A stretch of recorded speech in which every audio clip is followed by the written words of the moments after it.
grâce de la mettre en pratique. Parle au Seigneur.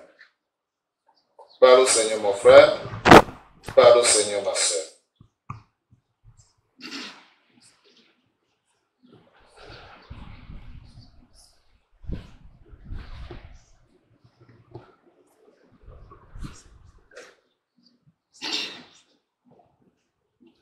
Au nom de Jésus-Christ, nous prions. Dieu Tout-Puissant, nous voulons te dire merci ce matin. En Saint des jours, nous voulons te louer et t'adorer pour le temps que tu nous as accordé de te louer et de te danser. Parce que c'est toi notre Dieu. Et c'est en toi que nous trouvons la joie, Seigneur. Merci pour ta présence au milieu de nous et sois béni pour l'enseignement de ce matin qui a porté sur l'obéissance et ses avantages. Autrement dit, les bénédictions découlant de l'obéissance. La grâce qui vient de l'obéissance. Nous te disons merci parce que Seigneur Dieu, tu as délivré ton peuple de la désobéissance et tu l'as conduit à la montagne de l'obéissance et tout le monde devient obéissant à ta voix au nom de Jésus-Christ. Dieu te puissant, ce matin, nous voulons encore écouter une parole venant de ton cœur. Marque cette parole par ton sceau et permets que, Seigneur Dieu, cette parole puisse nous élever et nous rapprocher davantage de toi. Sois glorifié parce que tu nous as exaucés. Au nom de Jésus de Nazareth, nous avons prié. Amen. Amen. Amen. Alléluia. Amen. Ce matin, je voudrais vous parler de notre engagement inaltérable pour le service et le royaume. Notre engagement inaltérable pour le service et le royaume de Dieu. En tant que chrétiens, nous devons savoir que nous sommes des fils du royaume. Et étant fils du royaume, nous devons servir le Seigneur comme cela se doit. Et ceci nécessite un engagement de notre part. Un engagement pas n'importe lequel, mais un engagement que rien ne peut altérer, c'est-à-dire que rien ne peut modifier, changer ou affaiblir. C'est un engagement qui doit être ferme et inébranlable. Un engagement qui doit être solidement debout, comme un arbre dont les racines se sont bien agrippées, se sont bien enfoncées au sol. Et rien ne peut ébranler cet arbre. Quels que soient les vents qui viennent, l'arbre la tient ferme. C'est ainsi que doit être notre engagement dans le service et dans le royaume de Dieu. Alléluia. Plusieurs chrétiens ne comprennent pas ces réalités. Et ils se laissent facilement emporter, même pas des brises, c'est-à-dire par de petits vents doux et légers. Un chrétien est une personne qui a les deux pieds solidement fixés sur le sol. Et qui dit, quel que soit ce qui arrivera, quel que soit ce que fera le diable, quelles que soient les flèches qui vont me tirer dessus, je tiendrai ferme. Gloire à Dieu. C'est pourquoi je vais nous référer à un homme dans la Bible. C'est de lui que nous allons parler ce matin. Cet homme s'appelle Néhémie. Je ne sais pas si vous connaissez vraiment son histoire. Néhémie faisait partie de ces Juifs qui ont été déportés dans le royaume de Babylone et de Perse. Et lui, il avait eu la grâce de travailler à la cour royale. C'est lui qui servait le vin au roi. C'est lui qui surveillait le vin du roi. Il était échanson. Et donc, pendant qu'il était là-bas, certains de ses frères, dont Anani, avaient voyagé à Jérusalem. Et ils étaient revenus. Il leur a demandé la nouvelle de Jérusalem. Tournez vos Bibles avec moi dans Néhémie chapitre 1. Néhémie chapitre 1. Est-ce que vous savez là se trouve le livre de Néhémie? Après 2 Chroniques. 1 Chronique, 2 Chroniques, Esdras, Néhémie. Néhémie chapitre 1. Je lis du verset 1 au verset verset 4. Parole de Néhémie, fils de Hakalia. Au mois de Kislev, la 20e année, comme j'étais à Suse dans la capitale, Anani, l'un de mes frères, et quelques hommes arrivèrent de Juda. Je les questionnai au sujet des Juifs réchappés qui étaient restés de la captivité au sujet de Jérusalem. Ils me répondirent, ceux qui sont restés de la captivité sont là, dans la province, au comble du malheur et de l'opprobre.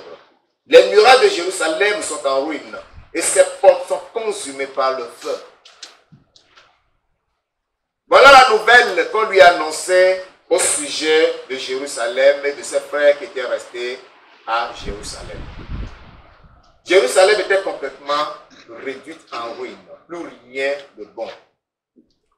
La ville du grand roi, la ville de Gouar, est devenue une ruine. Et quand Néhémie a pris ça, suivez sa réaction. Verset 4. Lorsque j'entendis ces paroles, je m'assis, je pleurais, je fus plusieurs jours dans la désolation. Je jeûnais et je priais devant le Dieu des cieux. Alléluia. Qui d'entre nous ici apprendrait une mauvaise nouvelle de son village et aurait la joie au cœur? Personne. L'amour que nous portons pour notre patrie nous conduirait à la désolation, au chagrin, au regret et aux pleurs. C'est la même chose qui est arrivée à Néhémie. Lorsqu'on lui a dit, oh, ceux qui sont restés de la captivité sont là dans la province, au comble du malheur et de l'opprobre. C'est-à-dire qu'il y a des gens qui mouraient en désordre. Il y a des maladies bizarres qui attaquaient les gens. Il y avait la famine, ils trouvaient à peine à manger. Les murailles de Jérusalem sont en ruine. Et ses portes sont consumées par le feu. Et lorsqu'il a appris ça, il ne pouvait que pleurer. Avant de poursuivre, il y a quelque chose, certains éléments que je vais vous expliquer. Parce qu'il y a des éléments clés dans la Bible, de simples mots. Si vous ne les comprenez pas, mais que vous lisez la Bible seulement, ça vous rendra la compréhension de la Bible un peu floue ou difficile. Il dit, chapitre 1, la deuxième phrase nous dit, au mois de Kislev. Mois de Kislev, c'est quoi? On dit Kislev ou Kislev. Le mois de Kislev ou le mois de Kislev. Ce mois est le 9e mois de l'année conformément au calendrier grec. Et ce mois correspond au mois de novembre-décembre. Parce que lorsqu'on prend les mois du calendrier juif, il y a entre 2 mois qui correspondent à un mois de calendrier romain. Donc, le mois de Kislev est ce mois qui se situe entre novembre et décembre. Ça, c'est selon le calendrier romain que nous suivons. Ok? Que nous connaissons tous. Mais Kislev, c'est le 9e mois du calendrier juif. Chapitre 2, le verset 1er. Au mois de Nisan, la 20e année du roi Artaxerxès, comme le vin était devant lui, je pris le vin et je l'offris au roi. Jamais je n'avais paru triste en sa présence. Ici, on nous parle d'un autre mois. Ce mois s'appelle Nisan. Ce mois est le premier mois de l'année selon le calendrier juif. Donc vous allez remarquer que entre le moment où Néhémie recevait la nouvelle au sujet de sa ville natale, Jérusalem, et de ses frères qui étaient restés à Jérusalem et qui n'étaient pas allés en captivité avec eux. Et certains qui ont fui la captivité pour se retrouver à Jérusalem, jusqu'à ce qu'ils n'arrivent plus à supporter le chagrin, la douleur de l'état de sa ville, et qu'il était obligé de le manifester devant le roi. Il y avait environ 5 mois. Il a reçu la nouvelle, il a gardé cette nouvelle. Vous allez comprendre aussi combien les mauvaises nouvelles nous attristent, nous chagrinent et nous rongent. Il était rongé par cette nouvelle. Pendant 5 mois, au 5e mois, lorsqu'il était devant le roi même a vu que non. Voilà le verset 2 du chapitre 2. Le roi me dit, pourquoi as-tu mauvais visage? Tu n'es pourtant pas malade, ce n'est peut-être que chagrin de cœur. Je fus saisi d'une grande crainte. C'est là où il s'est réveillé. Si le roi me dit ça, c'est qu'il y a quelque chose qui ne va pas. Il était vraiment plongé dans le chagrin à cause de Jérusalem, à cause de ses frères qui étaient restés, qu'il oubliait même qu'il était devant le roi pour faire l'effort d'avoir bonne mine. Mais quand le roi lui a dit, parce que le roi le connaissait, le roi savait la jovialité, l'amour, le zèle, l'enthousiasme avec lequel il le servait. Mais ce jour-là, il n'y avait plus aucun de ces traits caractéristiques dans son comportement lorsqu'il servait le roi. Le roi dit, pourquoi as-tu mauvais visage? Tu n'es pourtant pas malade.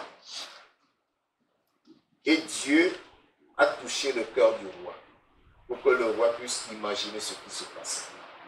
Qu'est-ce que le roi dit? Ce ne peut être qu'un chagrin de cœur. Un chagrin de cœur. Voilà ce qui s'est passé. Et c'était la réalité. C'était un chagrin de cœur. Alléluia.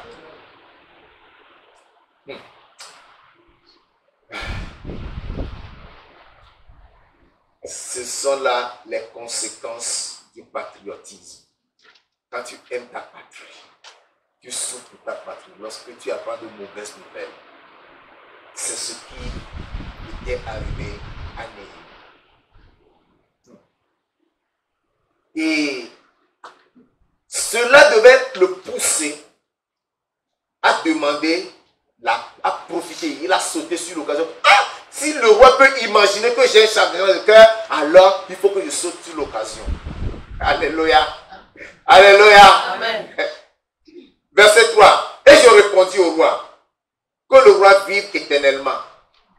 Comment n'aurais-je pas mauvais visage lorsque la ville où sont les sépulcres de mes pères est détruite et que ses portes sont consumées par le feu? Vous voyez? Sa réponse a été brève mais précise. Une réponse qui a touché le cœur du roi. Le roi ne va pas s'arrêter là. Verset 4. Et le roi me dit, que demandes-tu? La question du roi, que demandes-tu? Maintenant que tu as appris que la ville où se trouvent les sépulcres de tes pères est consumée par le feu, et cela t'attriste, qu'est-ce que tu demandes? Il ne s'est pas précipité de donner la réponse. Il a dit quoi? Je priais le Dieu des cieux. C'est après la prière qu'il a répondu au roi. Je ne sais pas après combien de temps de prière. Seulement il a dit qu'il a prié et il a répondu au roi. Verset 5. Et je répondis au roi. Si le roi le trouve bon, si ton serviteur lui est agréable, envoie-moi en Juda vers la ville des sépulcres de mes pères pour que je la rebâtisse. Alléluia. Est-ce que vous êtes là? Amen. Alléluia. Amen. Et dit, si le roi le trouve bon, et si son serviteur lui est agréable, qu'il m'envoie alors à Jérusalem pour rebâtir la ville de mes pères. Amen. Gloire à Dieu. Amen. Le patriotisme. Non seulement nous devons aimer notre nation comme cela, mais nous devons aussi aimer notre église locale de la sorte. Aimer les frères et sœurs dans la foi de cette manière-là. Au point que lorsque un frère a un problème, il sera un problème, tu prends ce problème pour toi-même. Alléluia. Amen. Tu dois te soucier du frère. Ce frère n'est pas à l'église aujourd'hui, qu'est-ce qu'il a? Cette soeur n'était pas à l'église aujourd'hui. Qu'est-ce qu'il ne va pas avec elle? Je prends mon téléphone et je l'appelle. Ou bien je vais voir sur place ce qui ne va pas avec lui ou avec elle. Si le roi le trouve bon, et si je lui suis agréable, qu'il m'envoie à Jérusalem pour que je la répare, pour que je la reconstruise. C'était là sa demande. Le roi n'a pas résisté. Alléluia. Dieu est merveilleux. Verset 6. Le roi auprès duquel la reine était assise me dit, alors, combien ton voyage durera-t-il et quand seras-tu de retour? Il est plus de roi de me laisser partir. Et je lui fixai un temps. Alléluia. Il parlait librement avec le roi maintenant. Vous savez, il a le privilège d'être dans le palais, d'être celui dont dépend la vie du roi. Quelqu'un a compris ce que j'ai dit? La vie du roi dépendait de Néhémie. Vous savez ça? Celui qui te donne à boire, il peut te tuer facilement. Hein? Le roi savait que sa vie était entre les mains de Néhémie. À cause de cela, le roi a tissé une relation d'amitié avec lui. Nous devons chercher à avoir de ces privilèges. Vous avez des enfants qui apprennent. Encouragez-les à étudier. Encouragez-les à choisir des fonctions qui vont les amener dans les sphères de l'État. Qu'est-ce que je veux dire? Que vos enfants puissent parvenir au sommet de l'État, que vos enfants puissent occuper des postes stratégiques, ce qui nous serait très avantageux. Il y en a qui disent non, un chrétien ne peut pas être militaire, un chrétien ne peut pas être policier, un chrétien ne peut pas être agent de douane, un chrétien ne peut pas être avocat. Qui vous a dit ça? Qui vous a dit ça? Les corrompus sont là, ils continuent de corrompre. On va les laisser les corrompre jusqu'à quand? Il faut que les chrétiens y arrivent pour imposer la bonne conduite, pour que le pays ait le mieux vivre. Alléluia. Et si nous avons des chrétiens à des postes stratégiques qui gardent la foi, vous allez voir que les chrétiens auront beaucoup de facilité. La parole de Dieu aura la facilité de circuler. Les gens se convertiront facilement. Mais si ce sont les corrompus qui sont là, les corrompus corrupteurs, ça ira ainsi de génération en génération. Et l'évangile va souffrir. Néhémie était dans le palais. Voyez l'occasion qu'il a. Il a continué. Verset 7. Oui, je dis au roi, si le roi le trouve bon, qu'on me donne des lettres pour les gouverneurs de l'autre côté du fleuve afin qu'ils me laissent passer et entrer en Juda. C'est-à-dire, il y a la police et la douane. À chaque frontière, de province. Il a besoin de lettres de recommandation pour les gouverneurs, afin que les gouverneurs donnent des ordres à leurs agents de police et de douane pour le laisser passer facilement. Il ne s'est pas arrêté là. Et oui, l'époux Azab, garde forestier du roi, afin qu'il me fournisse du bois de charpente pour les portes de la citadelle, près de la maison, pour la muraille de la ville et pour la maison que j'occuperai. Le roi me donna ces lettres, car la bonne main de mon Dieu était sur moi. Alléluia. Amen. Le roi lui a accordé tout ce qu'il voulait. Gloire à Dieu. Et il devait rentrer à Jérusalem pour entreprendre la reconstruction de Jérusalem. Verset 9. Je me rendis auprès des gouverneurs de l'autre côté du fleuve et je leur remis les lettres du roi qui m'avait fait accompagner par des chefs de l'armée et par des cavaliers. Sans avoir demandé une garde, une escorte, le roi la lui ou bien le roi lui en a donné pour l'accompagner, pour sa sécurité. Gloire à Dieu. Il a été escorté. Parce que lui aussi était une autorité de l'État. Celui qui sert du vin au roi est une autorité de l'État. Il travaille au palais présidentiel. C'est comme les conseillers de nos chefs d'État qui ont aussi leur garde-corps, qui se relèvent devant leur maison et d'autres qui les accompagnent dans toutes leurs missions pour leur sécurité physique. C'est ce que le roi fait ici. Et le roi le nommait au même moment gouverneur de la province de Jérusalem, avec tout le pouvoir qu'il lui a donné. Verset 10. Sanballat, le Horonite, et Tobija, le serviteur ammonite, l'ayant appris, eurent un grand déplaisir à ce qu'il venait un homme pour chercher le bien des enfants d'Israël. Donc, il n'est pas encore rentré à Jérusalem, mais déjà il y a des jaloux, ennemis, opposants à son projet. C'est d'ici que nous verrons l'engagement inébranlable de Néhémie. Et lorsque nous étudions le livre de Néhémie, parce que c'est un livre éponyme, un livre qui porte le nom de son auteur, nous allons remarquer certains traits caractéristiques dans la vie de Néhémie qui ont rendu son engagement inaltérable, son engagement inébranlable. C'est de ces traits caractéristiques que je vais vous parler. D'abord, nous allons remarquer son souci ou sa préoccupation des affaires de Dieu et du peuple de Dieu. Néhémie se préoccupait ou se souciait des affaires de Dieu et du peuple de Dieu. Sinon, lui, en tant que déporté, asservi, soumis, mais travaillant au palais, qu'est-ce qu'il a encore à penser à son pays d'origine? Ce qui voudra dire qu'il est déjà naturalisé, il avait la nationalité perse. Il a dira, je m'en fous de ce qui arrive aux Juifs qui sont restés à Jérusalem. Vous comprenez ça? C'est leur problème. Mais, il a dit non, c'est mon pays. Je dois réparer ce qui ne va pas. J'ai l'opportunité, je dois le faire. Donc, son souci était le bien-être de Jérusalem. Que Jérusalem soit en bon état et jouisse de tous les avantages.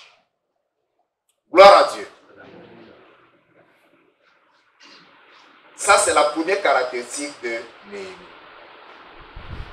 Parce qu'il a dit dans le chapitre 1, au verset 2 et 4, il dit, Anani, l'un de mes frères, et quelques hommes arrivèrent de Juda, je l'ai questionné au sujet des Juifs réchappés qui étaient restés de la captivité au sud de Jérusalem. Il me répondit, ceux qui sont restés de la captivité sont là dans la province au compte du malheur et de l'opprobre. Les murailles de Jérusalem sont en ruine et ses portes sont consumées par le feu. Lorsque j'entendis ces choses, je m'assis, je pleurais, voilà. Son souci, l'expression de son souci, de sa préoccupation. Lorsque j'entendis ces choses, je m'assis, je pleurais, je fus plusieurs jours dans la désolation. Je jeûnais. Vous voyez là où la portée, sa préoccupation. Je jeûnais et je priais devant le Dieu des cieux. Tu te soucies de ton église, tu dois prier pour elle. Tu te préoccupes de ton église, tu dois prier pour elle. Tu te soucies de ton peuple, tu dois prier pour le peuple. Gloire à Dieu. Néhémie nous donne des exemples frappants ce matin de notre comportement, de notre attitude, de notre vis-à-vis de l'église, vis-à-vis des frères, vis-à-vis des sœurs. Ça, c'est sa première caractéristique. La deuxième, c'est sa vie de prière et d'intercession continuelle. Lorsque nous parcourons tout le livre de Néhémie, nous allons remarquer que Néhémie était un homme qui recourait régulièrement à la prière. Nous allons trouver quelques passages. Chapitre 1, verset 4.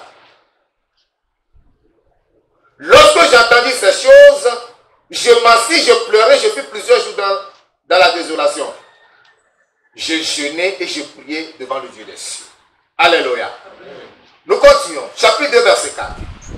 Chapitre 2, verset 4. Et le roi me dit, que demandes-tu? Je priais le Dieu des cieux. Néhémie ne pouvait rien faire sans la prière. Chapitre 4, verset 4. Chapitre 4, verset 4. Écoute, ô notre Dieu, comme nous sommes méprisés, fais retomber leurs insultes sur la tête et livre-les au pillage sur la terre où ils soient captifs. Là, il est rentré, il a commencé les travaux. Sanballat, Tobija, Geshem et les Arabes ont commencé à lui faire opposition. Et il a prié contre eux. Gloire à Dieu. Oui. Il a prié. Un homme de prière. Le verset 9. Nous priâmes notre Dieu et nous établîmes une garde jour et nuit pour nous défendre contre leurs attaques. Les menaces des ennemis n'ont pas arrêté Néhémie parce qu'il a recouru à la prière. Et ce qu'il doit faire, Dieu lui a révélé, d'établir des gardes nuit et jour pour que les travaux puissent avancer. Et si vous lisez, vous continuez, vous allez voir que les travailleurs même qui travaillaient avaient leur arme dans une main et travaillaient avec l'autre main. Lui-même était armé. Et il avait des instructions. Oui, nous savons que nous sommes distants les uns des autres, le long du mur, mais lorsque vous allez entendre la trompette sonner, rassemblez-vous d'où vous avez entendu la trompette. Il a donné toutes les instructions. Parce qu'il y avait aussi les sentinelles qui surveillaient. Si les ennemis venaient attaquer, les sentinelles devaient sonner la trompette pour les avertir. Ils devaient se rassembler là où la trompette a été sonnée. Et celui qui avait la trompette était auprès de Néhémie. Ils devaient se rassembler auprès de Néhémie afin de préparer leur défense. Et donc Néhémie, à chaque fois, il priait. Chapitre 5, le verset 19. Chapitre 5, verset 19. Souviens-toi favorablement de moi, ô mon Dieu, à cause de tout ce que j'ai fait pour ce peuple. C'est aussi la prière. Gloire à Dieu. Après avoir écouté les plaintes du peuple contre la cupidité des grands, il a agi énergiquement et il a dit à Dieu, Dieu, souviens-toi de moi, oh, avec tout ce que je fais là, ne m'oublie pas, oh. C'est la prière. Chapitre 6, le verset 9. Chapitre 6, verset 9. La dernière phrase du verset 9. La dernière phrase dit, maintenant, ô Dieu, fortifie-moi. C'est aussi quoi là? C'est la prière. Fortifie-moi, ô Dieu. Vous voyez, tout cela vous montre comment nous pouvons prier. La prière, ce n'est pas forcément que tu vas t'enfermer dans la chambre pour le faire, non. En marchant, tu pries. Même un seul mot que tu dis, fortifie-moi. Une phrase de quelle longueur? Est-ce que ça fait un kilomètre? Non. Une petite phrase. Fortifie-moi. Oh Dieu, fortifie-moi. Maintenant, oh Dieu, fortifie-moi. Il a prié. C'est un homme de prière. Il était fatigué. Après avoir résolu ce problème, il a besoin de la force pour pouvoir avancer. Le verset 14 du même chapitre 6. Souviens-toi, ô mon Dieu, de Tobija, de Sanballat et de leurs œuvres. Souviens-toi aussi de Noadia, la prophétesse, et des autres prophètes qui cherchaient à m'effrayer. Vous voyez là, Noadia, la prophétesse, qui était juive, et des autres prophètes juifs, qui s'étaient mis du côté des ennemis pour effrayer Néhémie dans son travail. C'est pourquoi Néhémie dit, Dieu, souviens-toi d'eux. Vous connaissez la prière là? Souviens-toi d'eux. Quand tu fais quelque chose et qu'on dit derrière toi, Dieu, souviens-toi de lui, il faut que la personne se demande, est-ce que j'ai fait du bien ou du mal? Si c'est du bien, Dieu va se souvenir de toi. Si c'est du mal, Dieu va se souvenir de toi. Et mais quand c'est du mal que Dieu se souvient de toi,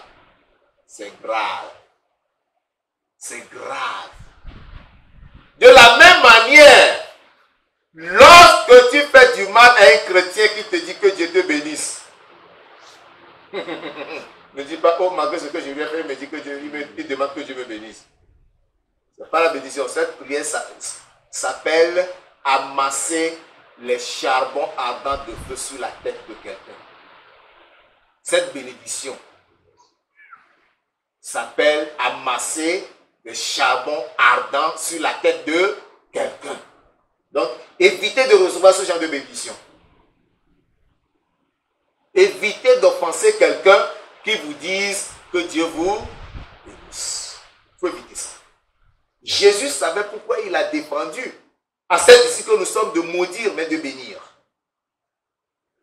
Parce que la vengeance et la rétribution lui appartiennent, pas à nous. Gloire à Dieu. Néhémie a toujours prié. Nous poursuivons. Chapitre 13, verset 14. Néhémie chapitre 13, le verset 14. Souviens-toi de moi, ô mon Dieu, à cause de cela, et n'oublie pas mes actes de piété à l'égard de la maison de mon Dieu et des choses qui doivent être observées. Alléluia. Amen. Oh, malgré l'opposition des ennemis, Néhémie a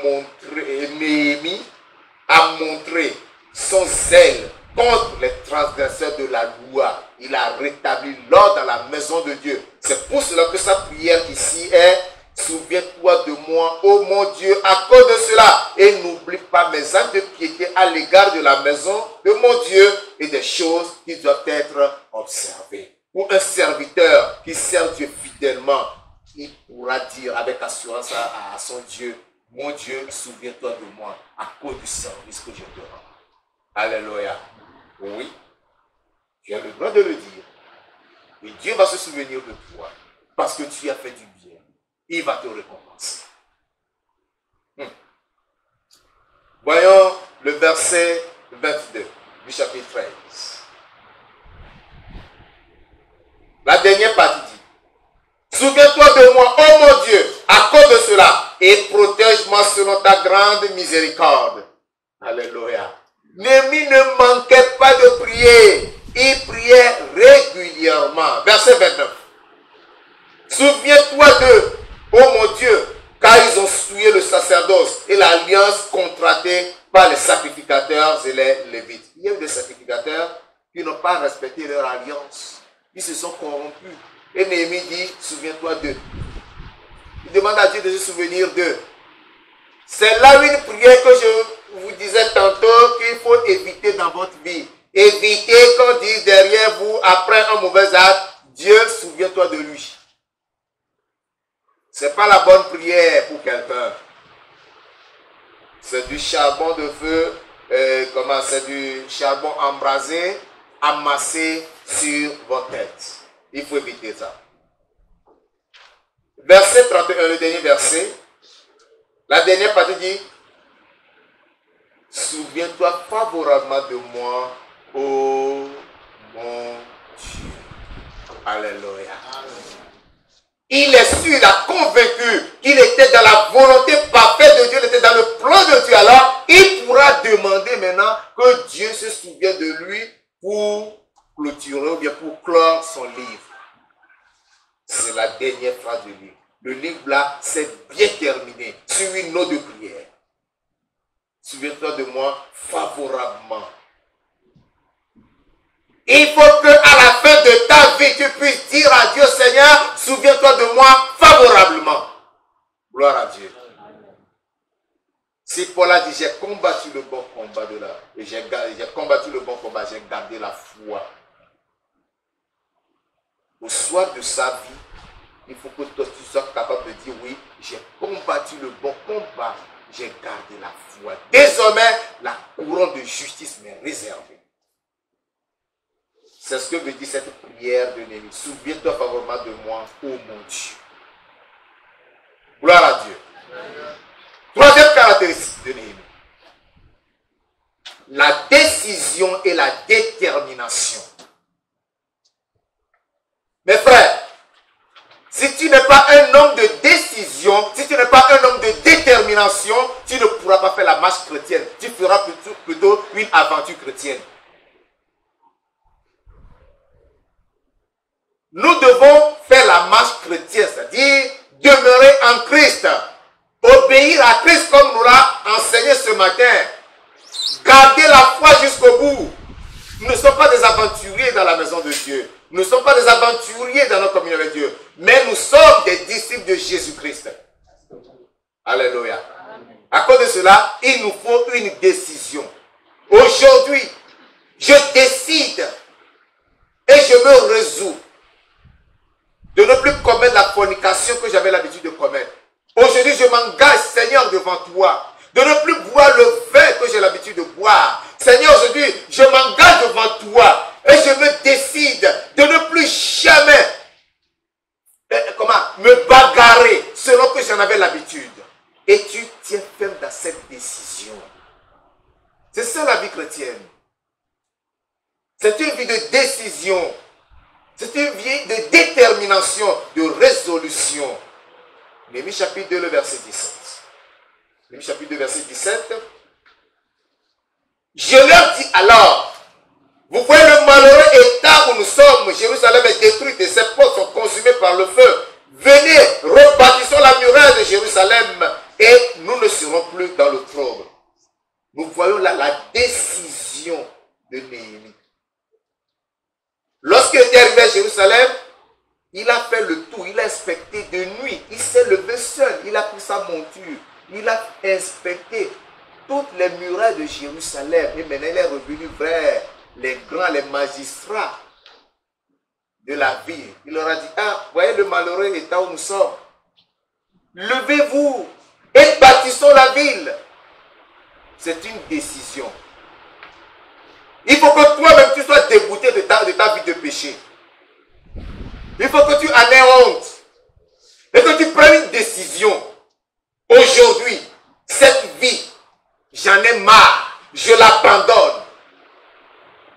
Et tu l'abandonnes en tant qu'homme. Tu l'abandonnes en tant que femme. Je ne vais plus faire ça. Le mal que j'avais l'habitude de faire, je ne vais plus le faire. Je tourne dos à ce mal. Je m'engage pour Christ. Je porte la croix et je le suivrai partout où il ira. Alléluia. C'est ça la vie. C'est ça la marche avec Dieu. Si tu n'arrives pas à prendre une décision, tu ne seras qu'un aventurier chrétien. Ce sont des aventuriers chrétiens. Soyons des disciples de Jésus-Christ. Alléluia. Amen. Chapitre 4, verset 3 à 6. Chapitre 4, verset 3 à 6. Tobija l'ammonite était à côté de lui et dit qu'il bâtit seulement une muraille de pierre. Écoute, oh notre Dieu, comme nous sommes méprisés.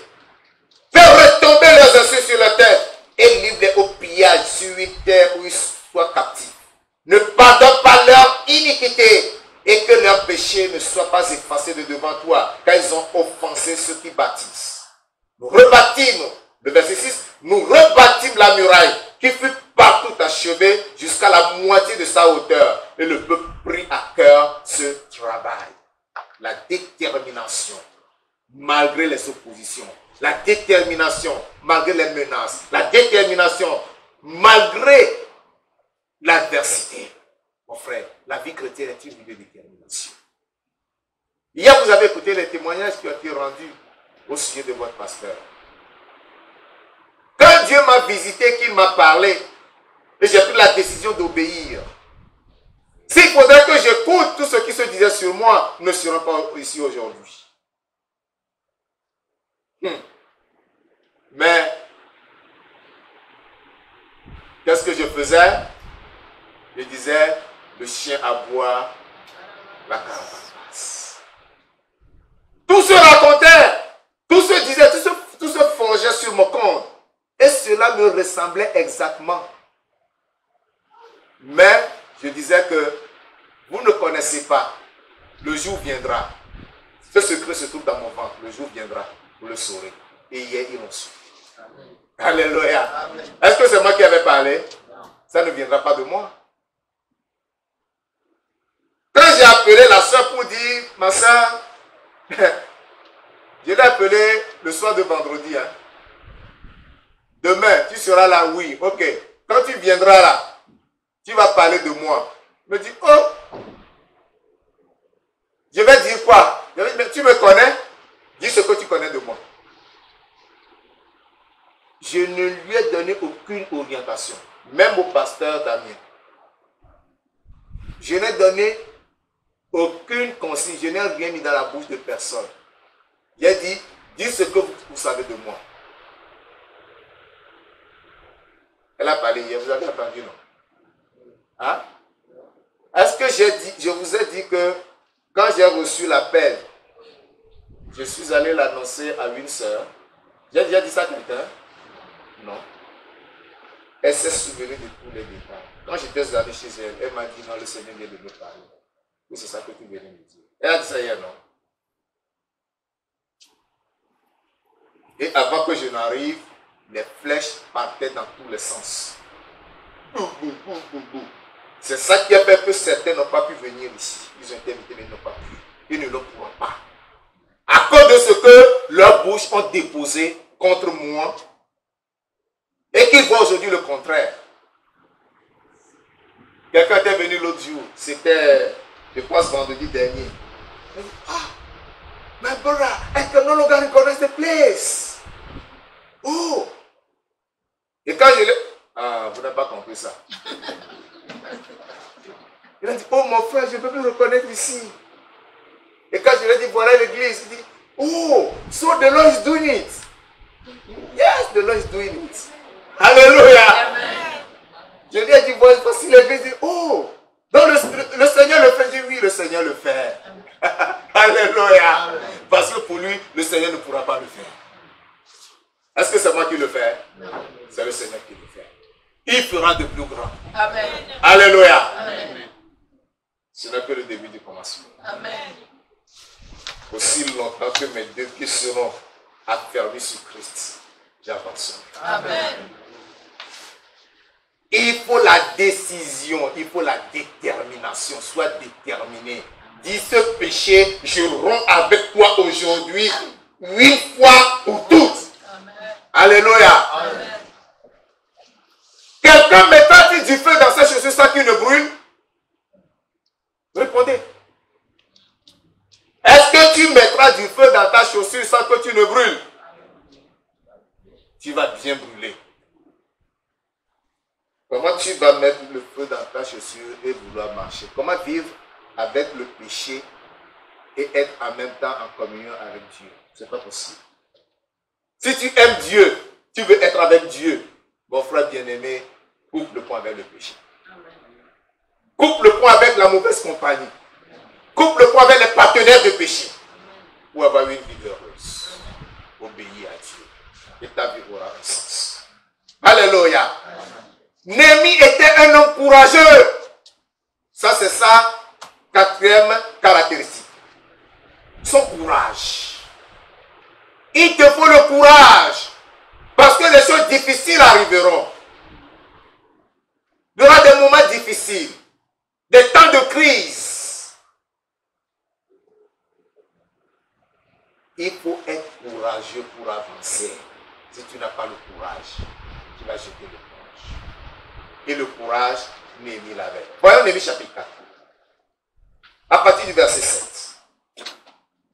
À partir du verset 7. Mais Sanballat, Tobija, les Arabes, les Ammonites et les Asdodiens, vous voyez, tous ces gens-là ont formé une coalition pour décourager Néhémie, pour empêcher Néhémie de faire son travail. Mais Sanballat, Tobija, les Arabes, les Ammonites et les Asdodiens furent très irrités en apprenant que la réparation des murs avançait et que les brèches commençaient à se fermer. Ils se liguaient tous ensemble pour venir attaquer Jérusalem et lui causer du dommage. Nous priâmes notre Dieu. Alléluia. Nous priâmes notre Dieu et nous établîmes une garde jour et nuit pour nous défendre contre leurs attaques. Cependant, Judas disait, les forces manquent à ceux qui portent les fardeaux et les décombres sont considérables. Nous ne pourrons pas bâtir la muraille. Et nos ennemis disaient, ils ne sauraient et ne verront rien jusqu'à ce que nous arrivions au milieu d'eux. Nous les tuerons et nous ferons cesser l'ouvrage.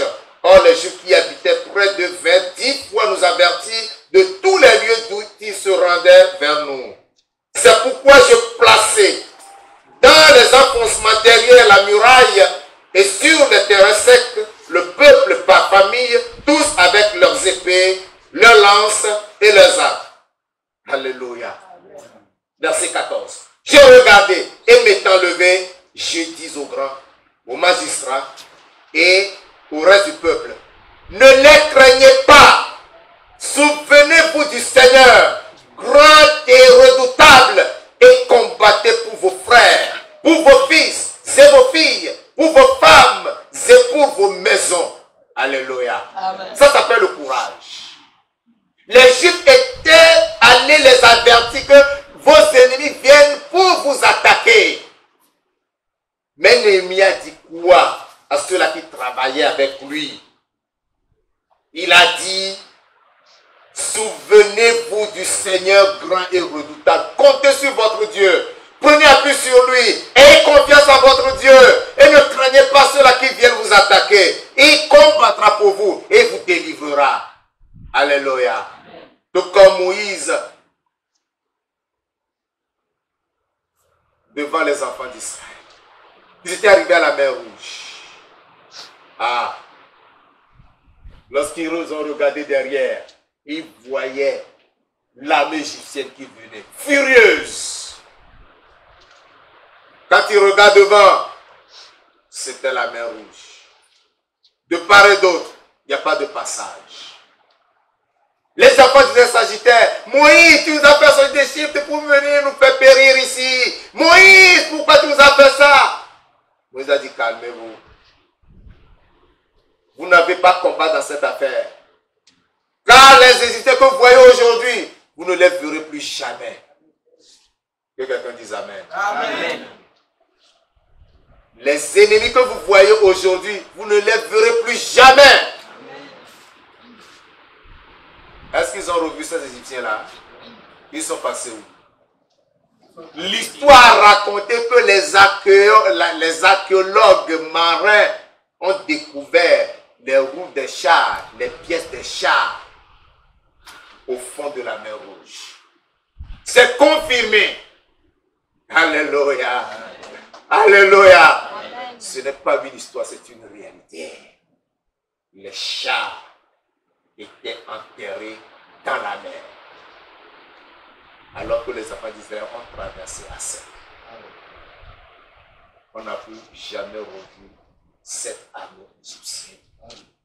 Les femmes de l'autre côté étaient restées veuves. Les enfants étaient restés orphelins. Les enfants d'Israël ont traversé. Tous ceux qui en veulent à ta vie laisseront derrière eux les veuves et les orphelins au nom de Jésus. Amen. Gloire à Dieu. Amen. Je ne suis plus pasteur, je suis devenu prophète. Amen. Amen. Alléluia. Amen. Néhémie était un homme de courage, un homme de bravoure. Amen. Il a dit non, les menaces ne vont pas nous décourager, les menaces ne vont pas nous empêcher, nous allons travailler. Et le courage, combattez pour vos enfants, combattez pour vos fils, combattez pour vos maisons, vous aurez la victoire. Amen. Et les travaux étaient parfaitement achevés. Les ennemis n'étaient jamais venus. Gloire à Dieu. Amen. Vous êtes comme ça qu'il faut déterminer. Ne sois pas un chrétien craintif, un chrétien peureux. Lorsque un couvert tombe là, tu te mets à crier, hey, les sorciers sont encore là. Putain que les sorciers sont. Même si les sorciers sont là, tu fais quoi? Tu te lèves. Tu te lèves dans la prière. Tu dis, au nom de Jésus, je vous ordonne, éloignez-vous d'ici. Amen. Alléluia. Amen. Ils vont s'éloigner. La Bible te dit, hein, ils viendront par un seul chemin, mais s'enfuiront devant toi par combien de chemins? 7 chemins. Amen. Il ne faut pas avoir peur d'eux. Enfin, la dernière caractéristique, c'était la sagesse. La sagesse.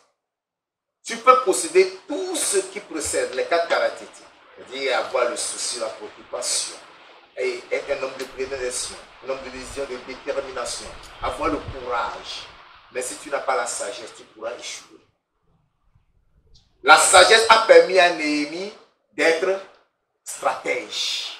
C'est-à-dire d'avoir des stratégies de travail. Chapitre 4. Nous lisons du verset 16. Chapitre 4, à partir du verset 16. Il dit, depuis ce jour, vous voyez ce que sa sagesse l'a conduit à faire. Depuis ce jour, la moitié de mes serviteurs travaillaient et l'autre moitié était armée de lances, de boucliers, d'arcs, de cuirasses. Les chefs étaient derrière. Je ne sais pas ce qui s'est passé.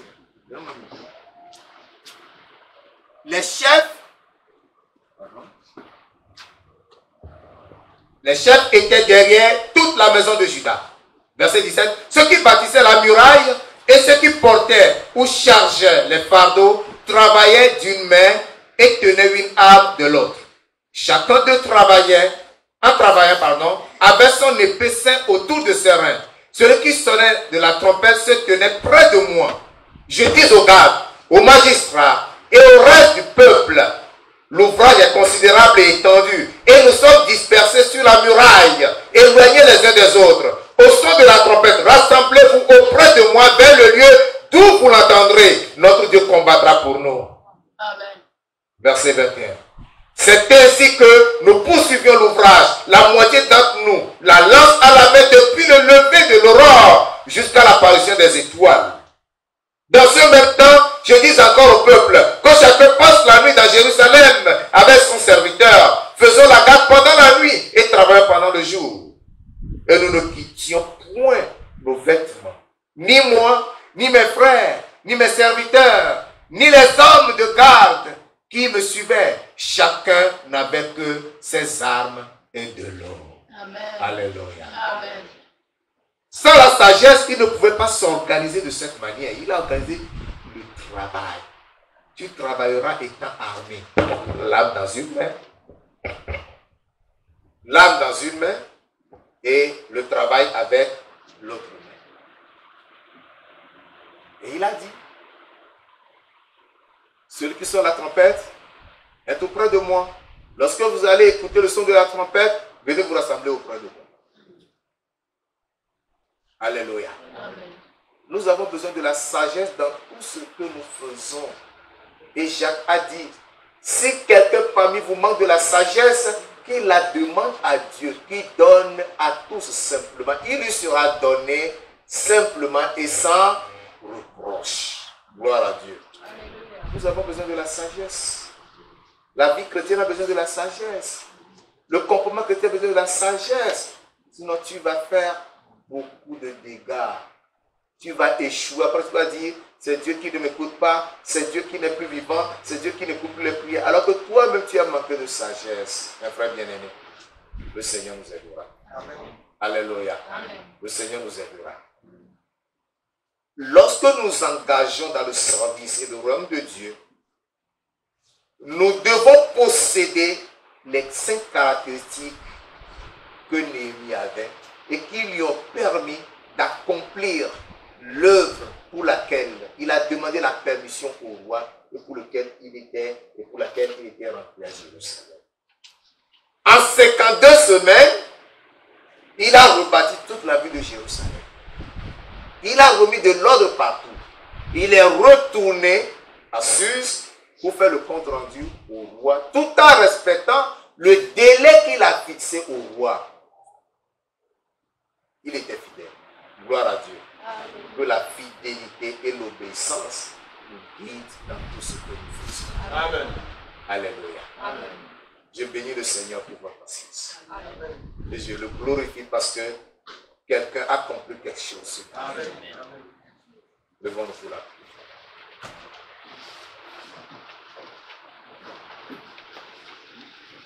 Prions le Seigneur ce matin. Nous avons parlé de la décision. Tout tourne autour de la décision, mon frère bien-aimé. Tu vas prendre une décision pour le Seigneur aujourd'hui. Tu as été beaucoup négligent, tu as été beaucoup aventurier, tu as été beaucoup passif dans ta vie, tu as toléré plein de trucs dans ta vie, dans ton service au Seigneur, mais ce matin, tu vas prendre une décision et tu vas dire cette décision, Seigneur. Élève la voix et parle au Seigneur. Que toi-même tu parles au Seigneur ce matin. Exprime ta décision au Seigneur. Que décides-tu ce matin?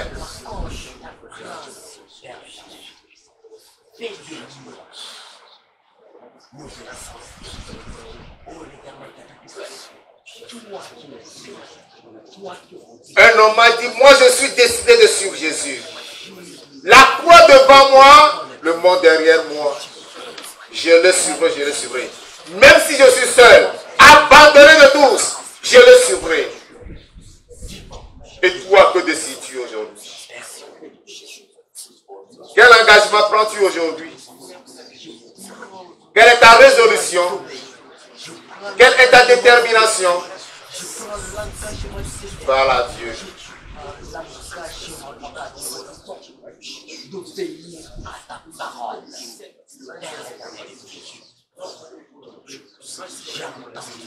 Ne repars pas d'ici sans une décision ferme. Ne rentre pas d'ici sans une décision ferme.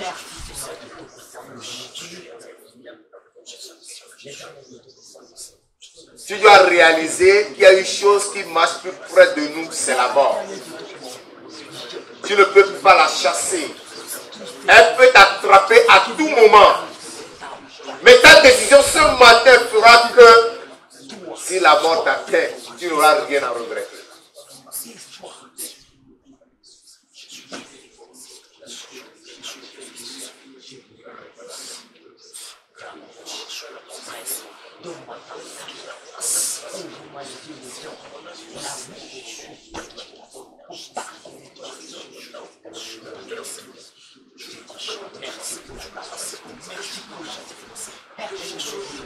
Maintenant que tu as pris la décision, demande les 5 caractéristiques.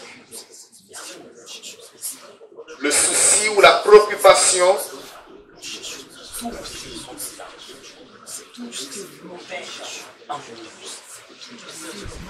Dis Seigneur, mets en moi ton esprit qui me fasse préoccuper toujours des affaires de ta maison, de ton royaume. Fais de moi un homme de prière et d'intercession à l'instar de Néhémie, qui ne se fatigue pas de prier, que partout je prie, en tout temps je prie, en toutes circonstances que je prie, que je me tourne toujours vers toi et que je ne fasse rien de moi-même. Dis au Seigneur, Seigneur, donne-moi le courage de Néhémie. Comme Néhémie était courageux, et que les menaces des ennemis ne le décourageaient pas, ne l'empêchaient pas. Donne-moi ce courage. Donne-moi ce courage. Demande à faire la sagesse du monde. Si quelqu'un a de la sagesse, qu'il la demande à Dieu, qu'il donne à tout simplement. Et cela lui sera accordé. Demande à Dieu de te donner la sagesse. Ce n'est pas la sagesse humaine qui fait l'œuvre de Dieu. Ce n'est pas la sagesse du monde qui accomplit la volonté de Dieu. Ce n'est pas la connaissance livresque qui fait de toi un chrétien efficace. Mais c'est la sagesse d'en haut. Demande au Seigneur de t'accorder cette sagesse.